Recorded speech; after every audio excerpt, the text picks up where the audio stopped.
Good afternoon. I'm Nancy Devine and my son Harrison. Harrison is on the OSM US board. He recruited me to help him with this talk. Probably the only mother-son presenting duo this weekend. If you know another, let us know. Yeah, we'll take a picture together. So we're presenting about promoting OSM at the world's largest miniature railroad. So where are we going?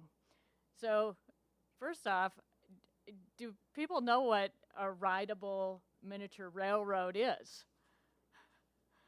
Okay, so the common thing, I mean, it's gauges, so track widths between 5 inches and 24 inches.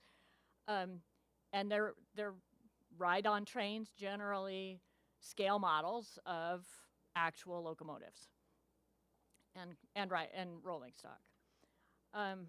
So anyone know where the world's largest miniature railroad is?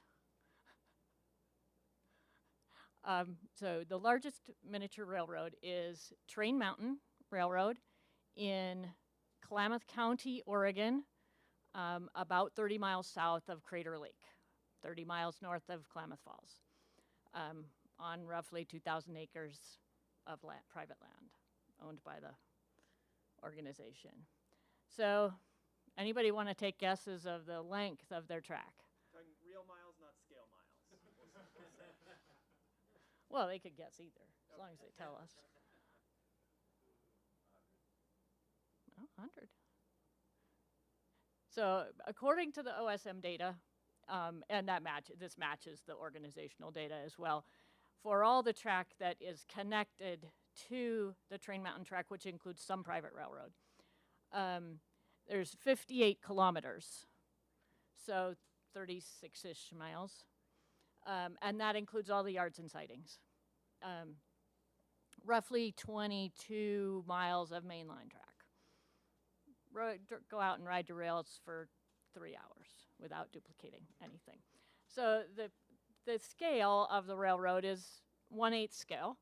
So this 58 kilometers corresponds to roughly 460 kilometers in full scale. So Sacramento, California to the California-Oregon border. So just an idea of how large it is. So just looking at, this is a map of other large miniature railroads. I won't list them all. Train Mountain is the #1 in that Oregon quadrant. The second largest is Maricopa Live Steamers outside of Phoenix with roughly 24 kilometers. And then the number 8 through 10 are in the 4 kilometer range. So big range between the largest and the 10th in the.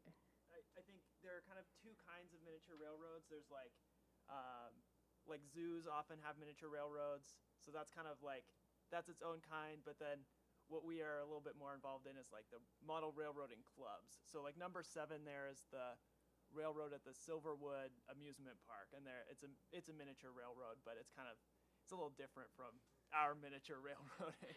Yeah, so our miniature railroad is, I would call it's hobby railroading. So what is Train Mountain? So like we say, it's large scale, rideable miniature railroad. There's 2 arms of the organization. There's Train Mountain Institute, which is a 501c3 public benefit organization. They run a museum and public tours on the trains. Their focus is on history, railroad history, and public education around railroad history and railroad safety. And then there's the Train Mountain Railroad. It's a 501c7 organization, and that's a member benefit organization. So that organization runs meets for the members to go and run their model railroad equipment. So how big is 7.5-inch gauge? Many people are familiar with model trains. HO is a common size that somebody would have in their basement. It would, a 4x8 plywood, layout to whole bedrooms worth. The smallest gauge is T for tiny.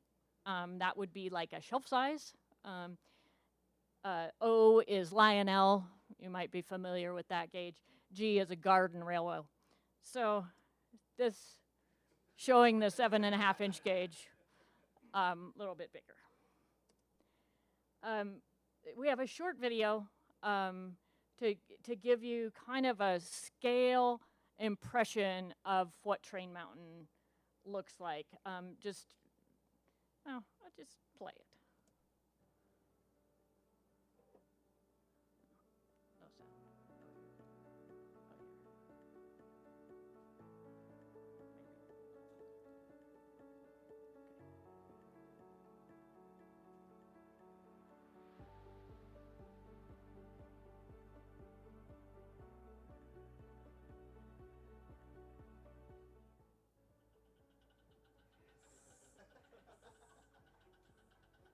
This is the locomotive that my grandfather built from like castings and self-made parts.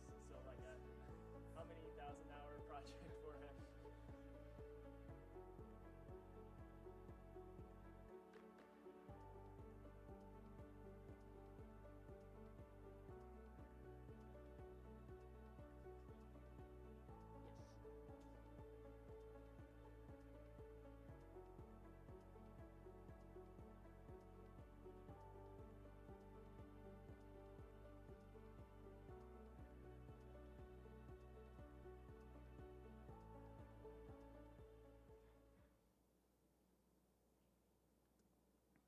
So as you can see, it's the scale of it is pretty immense.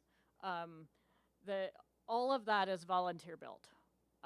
So all those buildings, the focus of that particular video of buildings is that's one guy that builds absolutely amazing buildings. So I'm going to turn it over to Harrison to talk. That was all the background of what Train Mountain is. Harrison's going to talk the technical mapping and what we're doing there with OSM. So the first question is why do we need to do this with open mapping? So the first thing is because it's fun. I got into OSM and then I thought, hey, what about that place Train Mountain where I went as a kid? What does that look like on OSM? And so I went and I started mapping some things for fun. Another reason is here we have this is like a very zoomed in snip of their current PDF maps. So you can see like some of these intersections, their Whitcomb is like a complex junction. You have no idea what's going on there if you're looking at this map. So we want to be able to get that detail and give people the option to zoom way in on OSM and see that like double slip switch, if you're familiar, of what's happening there. And it was kind of exciting. OpenStreetMap, without anything intentional, was actually already in use. So we'll show an example of that in a second. And then we're also able to keep the data up to date. There's new track that's been built since this map was made, and it's not on their PDF maps that they're distributing.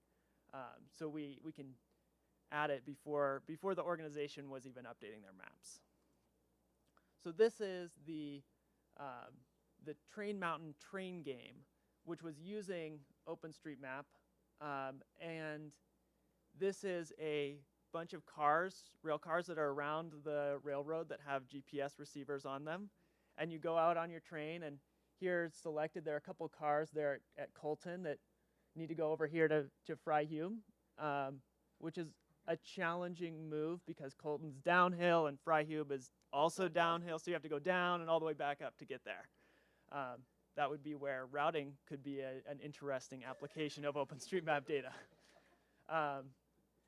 And this is showing the map now where we've filled in a lot of, or all of the detail by now. But this was in use before we started really intentionally mapping every last detail. But it was just the guy who made this used Leaflet, and OpenStreetMap was there, and it had some detail of the railroad, and it was a mapping library to use. So talking about then how we went about mapping. There was definitely some armchair mapping to start from aerial imagery, and then we got out on the trains and we did surveying and mapillary track level imagery. So the whole railroad has track level imagery now on mapillary. Not quite. What did we miss? It's my fault. And then we did some data validation. Of course, as we started to produce maps from it, we realized that some things were wrong and tagged incorrectly, and we went back and fixed a few things. But so here's what we went from. This is a quick overpass query. The blue lines are what was there before, and I hope you can see the lighter gray lines. There are a few sidings there in the serpentine. There are like other legs of those Ys that we filled in. So all the details there now. And so the immediate goal with this map was to produce this track book. This on the left is hand drawn. That's not generated from OSM. If you know how to generate a diagram like that from OSM, let us know. But this is on the right was pulling the data into QGIS, and so each diagram representation also has its geographic representation of where that is. So that's about 40 pages of diagram and map and all the maps came from working with the OSM data in QGIS. And then we showed the leadership of the organization the QGIS file we were working with, and they were excited to see that like the data was open and we could manipulate it, and because the past CAD maps were in some old CAD file from an old software, and no one there has the expertise in that to really work with it. So putting it in an open data format is very helpful in that realm. And so then things that are coming next, some custom web map styles, so like a base map for the train game that's really customized to emphasize miniature railroads, unlike your standard OSM layer that is not primarily about miniature railroads. And then how to get like those interactive maps into the hands of members when they're out on the rails, and then maybe some tiny train routing as well. So we have a couple of thank yous. We got some comparison of our sizes of trains, and then Joe Lagerström, who took the video and the drone video. Special thank you to him, and of course all the map data from OpenStreetMap. All right, are there any questions about tiny trains or about kind of how to go about getting an organization on board with OSM? Yeah. So like I know that so we have golf tagging and mapping. That's very common. We have miniature golf, and they just kind of repurpose the tags down into them. Do you just like repurpose most of the railroad tags? Are there new tags? What's the sort of overlap on those things? We have not created any custom tags for miniature railroads. Gauge, It's just small gauge. If someone was like querying railroad switches or railroad signals, they'd get a bunch that are attached to the miniature railroad. So that might be a place where someone could be a little bit annoyed with the tagging, but it is like it is straightforward railroad tagging. The ways are railway miniature. Everything else is the standard railway nodes. This is just so very clearly OSM's highest purpose. Yeah, absolutely. Anything else? All right. Fallen Flag Railroad. I like the Milwaukee Road for being electrified. Yeah.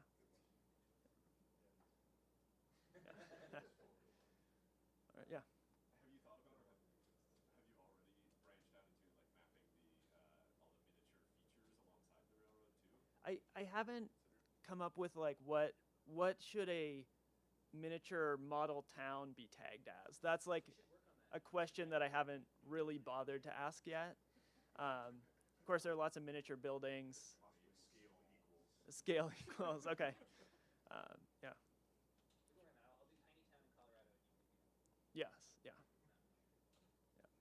And the other thing that I haven't done is using public transit routing to do their like operation, passenger train routes that aren't really like actually transportation, but you could apply the public transit schema to them. Little Yes. Yeah. All right. Thank you for coming to our talk.